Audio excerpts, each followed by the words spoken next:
Seltzer Kings podcasts. Last night, you spent 2 hours deciding what to wear to the party. This morning, it'll take you 2 minutes to list it on Depop and make your money back. Just grab your phone, snap a few photos, and we'll take care of the rest. The sheer dress and platform heels you'll never wear again? There's a birthday girl searching for them right now. Your one-and-done look is about to pay for your next night out. Or at least the ride home. Your style can make you cash. Start selling on Depop, where taste recognizes taste. From sauce, dust, to nuggets. It's Taco Bell's new Diablo Dusted Crispy Chicken Nuggets. Are they mild? If they were mild, we'd have to change the name to Little Rascal Nuggets or Minor Nuisance Nuggets. Definitely Diablo. New Diablo Dusted Crispy Chicken Nuggets. A brand new classic. Only at Taco Bell. Picture being bounced! At participating U.S. Taco Bell locations for a limited time and while supplies last. Just because you wore a paisley tie once doesn't make you a hippie, Gavin. Ass. The following podcast contains... You can't say goddamn on the air. Don't worry, nobody's listening anyway. explicit language.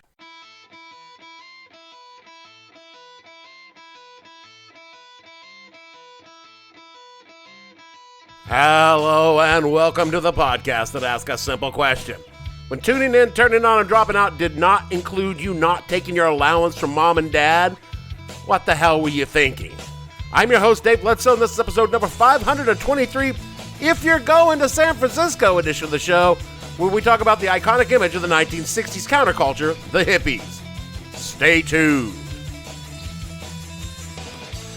The What the Hell Are You Thinking podcast is brought to you by Hippie Be Gone, an eco-safe and cruelty-free solution to your hippie infestation.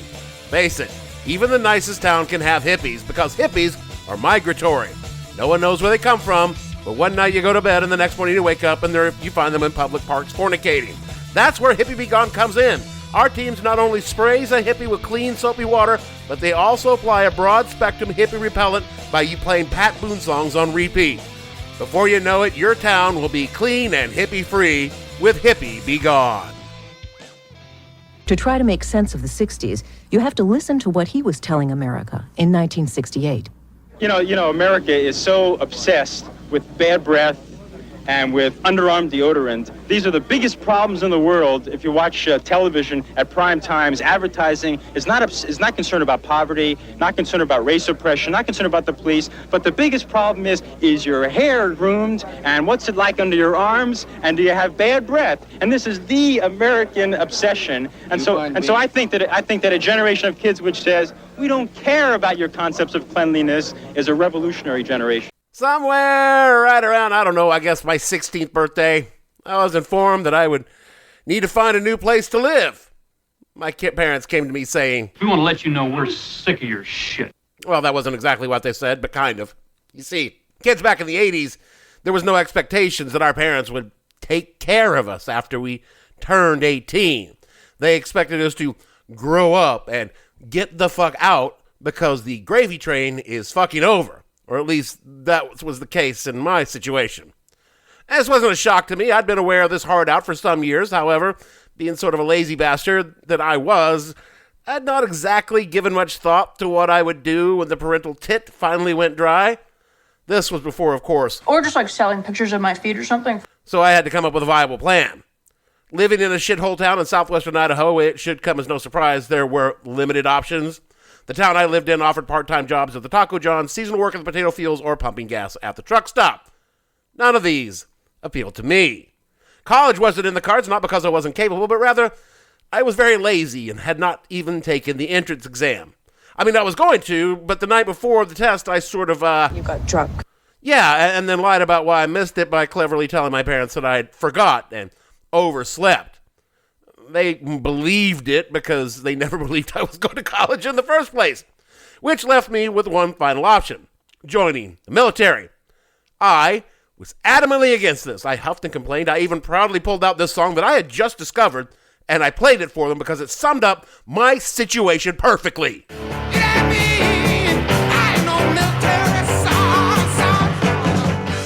And they laughed and laughed and laughed. Mostly because they had heard that song right around the time that I was born and my dad was drafted, and secondly, because they knew damn well I would end up enlisting because I was a slacker, and it was the path of least resistance. But for a few weeks, I was very passionate about not being a military son. All but accusing them of forcing me to join the military, and the draft wasn't even a thing anymore. I wore one of my dad's old OD green Army field jackets and wrapped a bandana around my head and blasted 60s music in protest. I mean, in my headphones. I'd get in trouble if I played it too loud. I was, in effect, a full-on hippie 20 years after being a hippie stopped being cool. And I kept that up right up until the day that my dad drove me to the Air Force recruiter and I signed up. Because it turns out I wasn't a hippie and I was, in fact, a military son. Which brings us to this week's topic, the hippies. Who were they? What do they stand for? And, what happened to them? But, first... Jesus! Why do you always do this? We got to talk about Mazdak Bomadaran, history's first hippie. You see, around 500 CE, Mazzi was kicking it in Persia, and he formed a religion, naturally named Mazdakism. And in this religion, property was shared communally, pleasure was paramount, and this included the sharing of women amongst the men of the religion. Not much was said about how the women felt about this, naturally. Mazdak also preached pacifism, which included not killing animals, so they were all vegans, and the Persian monarchy tolerated this because it was pissing off their nobles. But eventually the king got annoyed and put some 3,000 Mazdakians in his garden by burying them head down and feet up. Which to me seems excessive. Well, the Persians have always been a go big or go home people. Then he brought Mazdak into the garden, showed him his flock, and then hung him from a tree and shot him full of arrows. The next proto-hippie movement pops up according to a blog called littlehippie.com in one of the oddest places you can imagine. Quote, in Germany, Lebensreform, literally life reform, was a social movement in the late 19th and early 20th century. And in both Germany and Switzerland, that propagated a back-to-nature lifestyle, emphasizing, among other things, health food, raw food, organic food, nudism, sexual liberation, alternative medicine, and religious reform, and at the same time abstention from alcohol, tobacco, drugs, and vaccines, unquote. To add to the oddity, Lebensreform was huge, with another group of Germans around the same time who would go on to plant their own gardens in Europe in the 30s and 40s. Nothing changes. Fucking Nazis. This movement made its way to the United States. The Lebensreform, not the Nazis. Well, actually, that did too, but that's not our topic for this week. It took a name that was inspired by a Nat King Cole song called Nature Boy, written by a Californian adherent of Lebensreform, Eden Abes. Abes and his buddies called himself the Nature Boys and lived a back-to-nature lifestyle, earning money by seasonal fruit picking and bumming around Southern California, eschewing things like houses, shoes, and bathing. And for a while, Eden and his tribe camped beneath the Hollywoodland sign until the cops ran them off. Sporting long hair and beards and bare chests, the Nature Boys also practiced yoga, ate only raw fruits and vegetables. They would hang out and jam on acoustic guitars and play in drum circles, generally annoying the good people of Southern California with their fragrant body odor, atonal chanting, and total lack of inclination to do anything resembling work. All of this was before the United States entered World War II. By the time of Pearl Harbor, the Nature Boys had all but disappeared from the scene. It turns out that being poor and dirty wasn't hip. It was just how everyone had been in the throes of the Great Depression. But, like their descendants, the Nature Boys never entirely disappeared, so that by the end of the 50s, the elders of the Nature Boys came to the attention of the forerunners of the hippie movement we're speaking about this week, the Beat generation. Though the Beats had no interest in healthy eating or living in harmony with nature, they were quite enthusiastic about music and not bathing and not having a job. They also put their own personal signature on the concept with the addition of perhaps the most important accessory to hippiehood and beathood for that matter. Hey, let's go smoke some weed. Okay. Indeed, with a simple addition of this blessed plant, the Nature Boys became the Beat Boys, who became the hippies. So let's talk about how the Beats, the hipsters, as they were also called, became hippies. In the heart of the conformity decade, there were a group of Americans who took one look at the beige face of American consumer society and said to themselves, nah, fuck that. Fuck all of that. These silent generation kids rejected conformity and consumerism, the throbbing heart of American culture then and now, and embraced literature, art, poetry, and music. They dabbled in drugs and spirituality and travel, and they were mocked and derided by the guardians of conformity at the time. Herb Caen, the vaunted columnist for the San Francisco Chronicle, sneeringly dubbed them the Beatniks in 1958. One could identify a beatnik by their black clothing, berets, sunglasses, and goatees.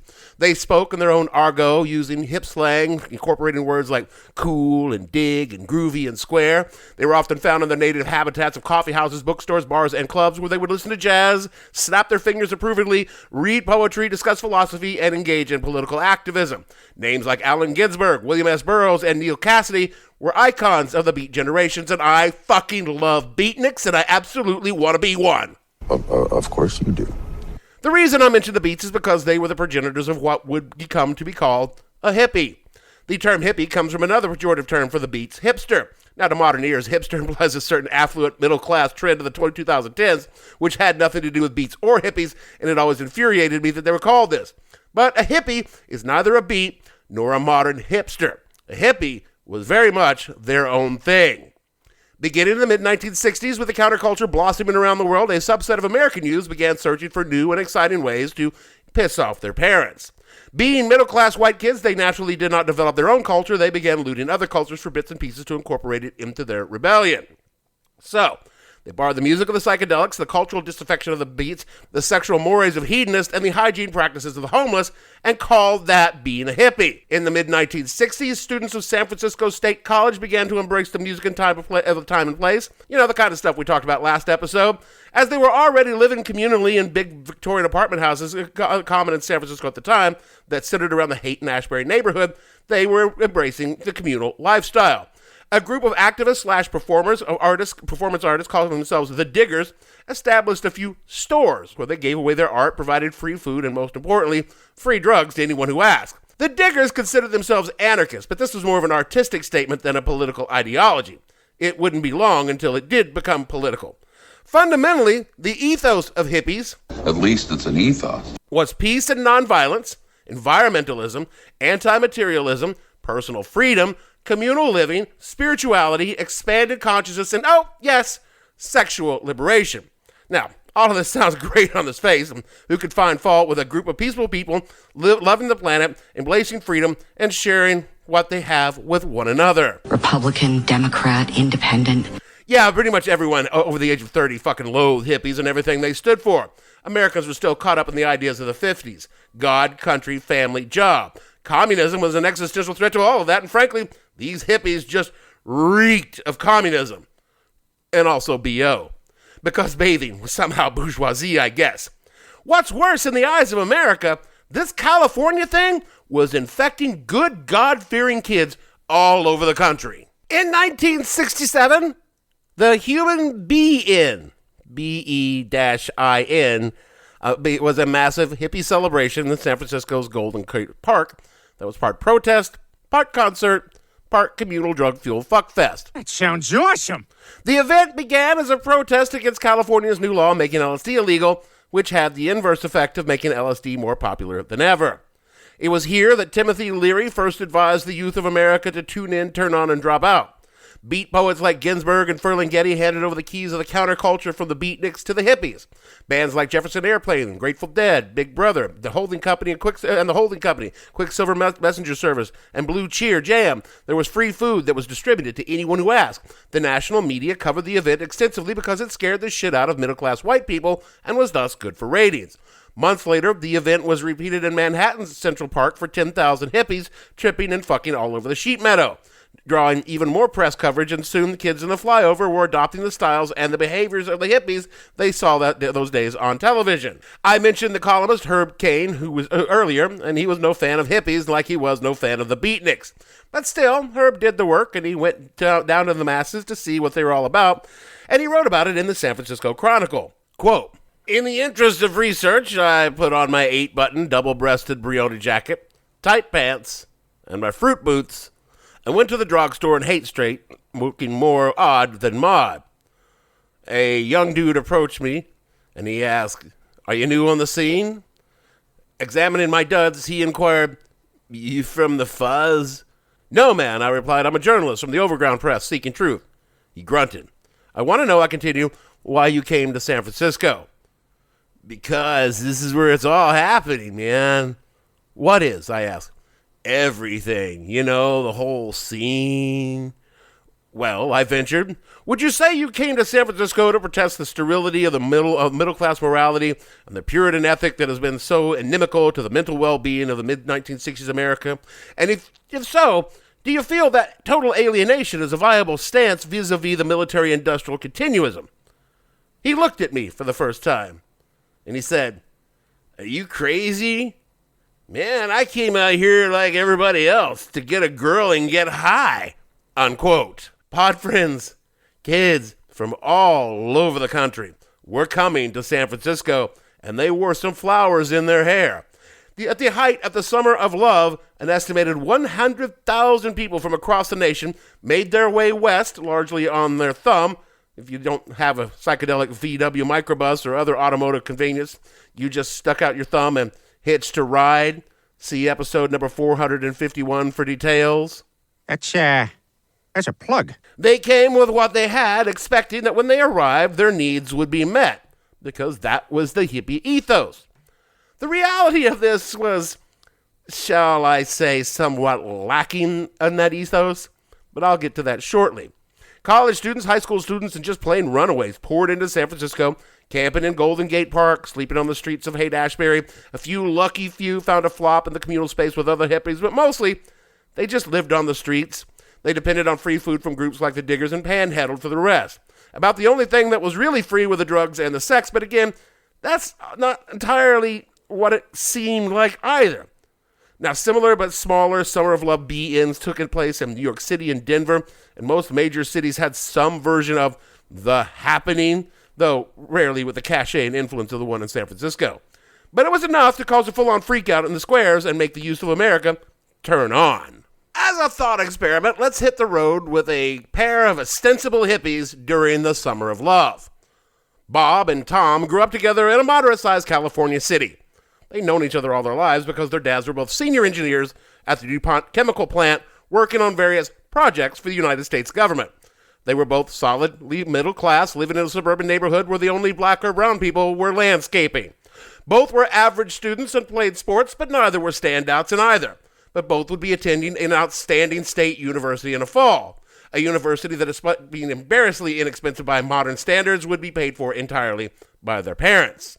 Both had cars, Bob a hand-me-down sedan from his older brother, but Tom had a VW microbus for his 16th birthday because he dabbled in surfing and wanted to haul his boards.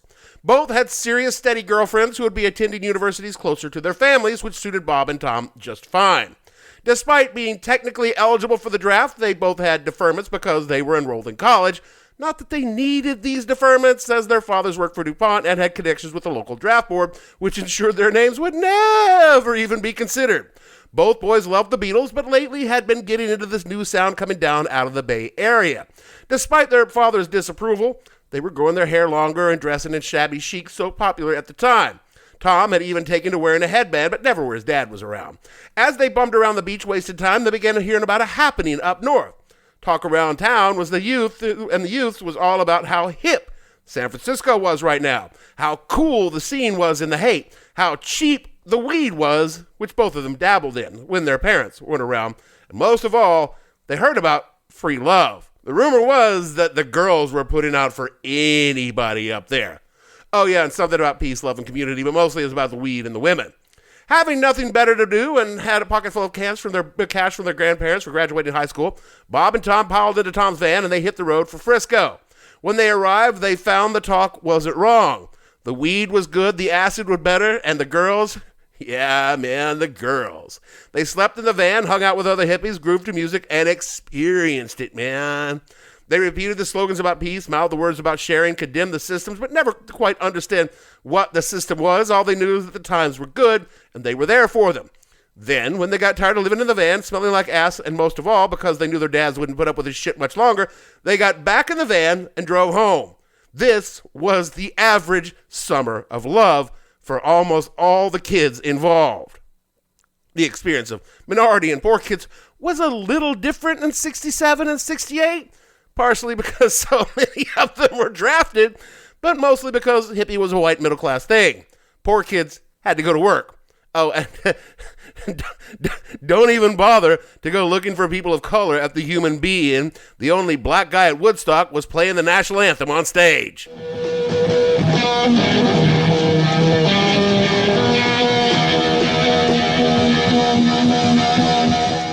the civil rights movement was still very much a work in progress, and black activists had more important shit to do than get high and fuck. They just did that in their spare time. And for all you will find a lot of rainbows associated with hippies, it wasn't because gays and lesbians were welcome in the communities during the Summer of Love. That was a purely hetero affair.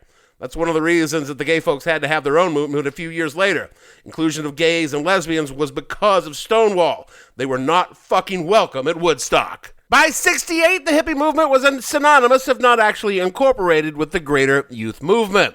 When you look at Abby Hoffman and Jerry Rubin, just to pluck a couple luminaries from the counterculture, they looked like hippies and they had some beliefs in common with the hippie movement. They were, however, not hippies. They were yippies. And that is? Yippies were activists, professional shit stirrers, committed to the causes of social justice and most of all, ending the war in Vietnam. You see, hippies definitionally dropped out from society in pursuit of their goals, which were mostly dropping out of society, getting high and fucking, but the yippies were committed to changing society at large to bring it in alignment with their goals. The yippies had a cause, the hippies did not. But to most Americans, these were distinctions without a difference. By 1969, hippies hit their cultural and political peak. Campus protest figures from music that came out of San Francisco hippie hub, and as I mentioned last week, even young Republicans were dressing in muted hippie styles. Massive protest roiled the nation, demanding an end to the war, equal rights, and someone loosening Dick Nixon's tie. Increasingly, these protests were being met with government violence. The guy who was the governor of California at the time turned the National Guard loose on hippie protesters in Berkeley, just like he'd campaigned on. Say his name! Yeah, okay. Naturally, that guy was Ronald Reagan. He said it! Culturally, hippies peaked at Woodstock and then crashed a few months later at Altamont, where the biker gang Hells Angels killed a guy during a stone step while working concert security at the festival. If that seems like a bad idea, it was. The only thing hippies and Hells Angels had in common were drugs. Having sex. With hippie girls. Altamont is generally considered the end of the 60s and hippiedom in general. But it wasn't. That was actually the Manson murders. But still, close enough. Also, as a mass movement, hippiedom was utterly unsustainable and honestly kind of a con job. The people who first conceptualized the hippie movement went into it with the best of intentions, but it was rapidly consumed by the worst possible fucking people. Pretty soon, nonviolence didn't mean actual nonviolence. It meant not getting drafted. I mean, fair, I get it, but be honest about that shit. Environmentalism and anti-materialism were chucked pretty early on, and while the intent was a back-to-the-land self-sustenance, it rapidly turned into, I don't want to work, but can I have some money? Spirituality and expanded consciousness meant just getting high all the time, and sexual freedom, well, certain people in the movement were more free than others. That's America. If the food was communal and the drugs were communal, then most men simply assumed that the women were communal as well. I won't say there were no women that embraced the concept of free love without reservation, but I will say that there were a lot more women that were coerced or simply raped. Even where the worst wasn't happening, women were still pressed into subservient roles like cooking and cleaning and played no actual role in decision-making or leadership. They had turned to the counterculture looking for a path away from the lifestyles their mothers lived and found themselves in the exact same life as their mothers, but for a commune full of unwashed men, not just their husbands or boyfriends. Women were communal property for the men, a shared resource, right up until the time they got pregnant. Because there was no way at the time for a man to know that he was the father, pregnant women could safely be ignored, even turned out of the commune because, kids, they're like a bummer, man. The hippie movement barely lasted 5 years, but it had an enormous and lasting cultural impact on America. Hippies are synonymous with the 1960s. Be it the long-haired, groovy kids fucking in Golden Gate Park or the aging burnouts living on rural West Coast farms raising illegal weed. But they were not and are not an actual representation of the generation. The baby boomers adopted the look and certain behaviors of hippies without ever actually becoming hippies. The vast majority of the kids at the time were hippies in name only. They wore the clothes, listened to the music, smoked the weed, and had a more flexible attitude towards sex than their parents. Only a very few dropped out of society, moved to the coast, and became a full-time capital H hippie. The reason for this is pretty simple. They had too much to lose if they did. Make no mistake. For all the boomers like to bitch and moan about modern generations clinging to their parents like leeches, they grew up with the entitlements of the post-war economy. Middle-class families lacked for nothing, and greatest/silent generations spoiled their kids because they remembered what it was like during the Depression and the war when they literally had nothing. Boomers love to drone on about how their parents would never tolerate this or that when they were raised by parents who read Dr. Spock. Mr. Spock. Spock here. No, Dr. Spock, the child-rearing specialist. Spock's book, The Common Sense Book of Baby and Child Care, revolutionized how kids were raised in America. Quoting from fatherly.com, quote, in a radical departure, the Common Sense book even strove to comprehend a child's worldview from the perspective of the child himself, a task conservatives viewed with apprehension.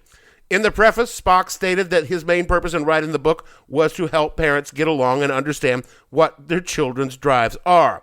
Older traditions could not have cared less about understanding a child's motivations. And unlike his predecessors, Spock did have psychological training, and he disdained the old fixation on discipline and distance, emphasizing instead loving care, physical affection, and a degree of deference to the child's impulses, unquote. The idea that these spoiled, pampered children would throw everything away to live off the land and share anything is risible at best. For every true believer, there were 99 posers who were there because the drugs were cheap and the pussy was free. Or, I guess, if you want a cleaner version to tell your friends, like the kid told Herb Cain, man, I'm just here to find a girl and get high, like everyone else. Amazon presents Jeff versus Taco Truck Salsa. Whether it's Verde, Roja, or the orange one. For Jeff, trying any salsa is like playing Russian roulette with a flamethrower. Luckily, Jeff saved with Amazon and stocked up on antacids, ginger tea, and milk. Habanero? More like habanero, yes. Save the everyday with Amazon. That is it for the show this week. There. I ruined hippies for you. No good, dirty, goddamn hippies. I mean, I got nothing against hippies aside from their inherent hypocrisy. Actually, no, that is what I do have against hippies, that and their lack of bathing. I mean, I mentioned it a couple of times, but they were like, oh, we're rejecting conformity. Well, no, you're not sticking it to the man, Steven. You just fucking stink. Speaking of stink, rate and review the show wherever you get your pods so that others can find it, take a listen, and learn that it stinks. Kick us $1 for soap and deodorant at patreon.com/whatthehellpodcast. Remember to do all the things Jeremy tells you to do in the closing credits, otherwise we will not be invited to the drum circle at the annual network pod in.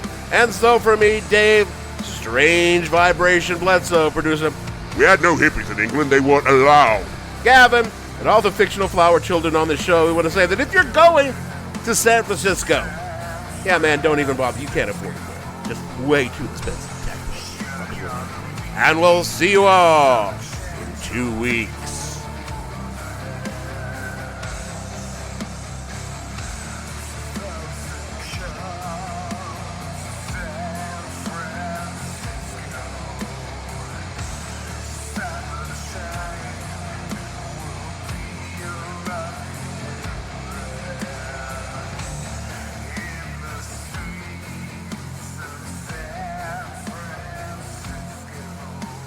What the Hell Were You Thinking stars Dave Bledsoe and features Gavin St. James and several fictional minions. The show is produced by Kimberly Steele and a part of the Seltzer Kings podcast network. You can find more information on the show on their website, whatthehellpodcast.com, or on Facebook as What the Hell Podcast. Thanks for listening. I have no ending for this, so I take a small bow. Like JFK and Jackie O. Seltzer Kings Podcasts.